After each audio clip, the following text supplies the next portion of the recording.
Okay, in this video then, we'll be talking about measuring pH change when you add an alkali to an acid. The equipment we're going to be using this morning is hydrochloric acid, dilute hydrochloric acid, and powder form calcium hydroxide. First up, safety. At all times you must wear goggles for this practical. Please make sure you are also stood up and stools are tucked under in order to make sure that if there are any spillages you can move away quickly and safely.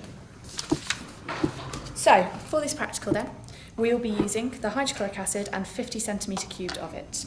You need to measure out 50 centimetre cubed of your hydrochloric acid into a measuring cylinder.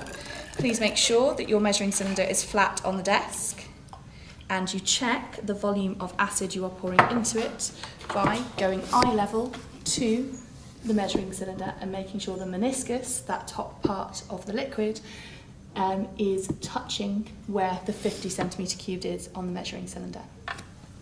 You then need to pour in the hydrochloric acid into the beaker, making sure all of it goes in.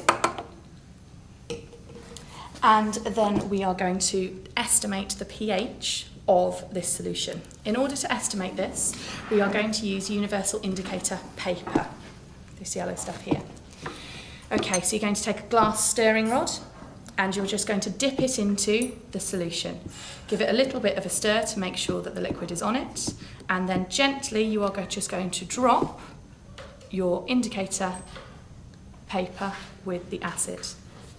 You then need to make sure that the glass rod is clean and dry because you're going to be using it again afterwards. Also make sure that when you put the glass rod down, it is somewhere that it cannot roll off the table. You leave the indicator paper for a couple of moments to make sure that it has completely changed colour, and then using your indicator chart, you then just record the pH. So if we have a look and try and match it up, this is roughly pH 4. So we would start with pH 4, and that is what you would record in your table. We're now going to add some calcium hydroxide to the acid solution. So if we move the acid out of the way, and the stirring rod out of the way as well. To do this, we need to measure out 0.3 grams of calcium hydroxide. So you need to use the balance in order to do this, and either a weighing boat or a small beaker to do this. Please make sure that the balance is showing 0. If it is not, just press the 0 button, give it a second or two to adjust, and then it will come up as 0. Whenever you're measuring out any solids, please make sure that you are doing so carefully. Do not go close enough to it to be able to inhale it for safety reasons, and always use a spatula. For this experiment, it will be roughly 1 spatula full of the calcium hydroxide. So if you place that then into your beaker, and see the measurement on here, at the moment it's only 0.2, we need to get that up to 0.3. Okay, so that is our 0.3 of our calcium hydroxide. We then need to add the 0.3 grams of calcium hydroxide to our acid. You can immediately tell a reaction is occurring because there is fizzing, and you can hear the reaction taking place.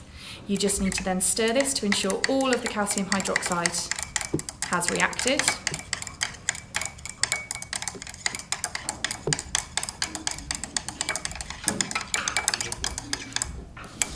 Once that has reacted, we then need to test the pH again. So another strip of pH paper, pop that on your white tile, put your glass rod into the mixture again, giving it one last stir to make sure it's all reacted, and then place a drop of it onto the pH paper.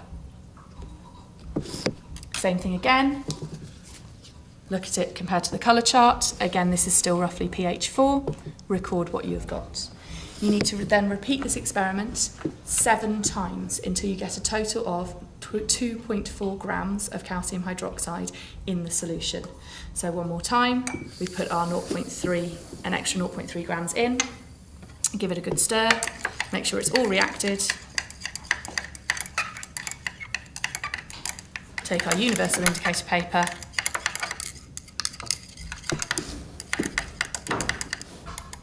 place a drop on the pH paper, and continue to do this until you have added 2.4 grams of calcium hydroxide in total.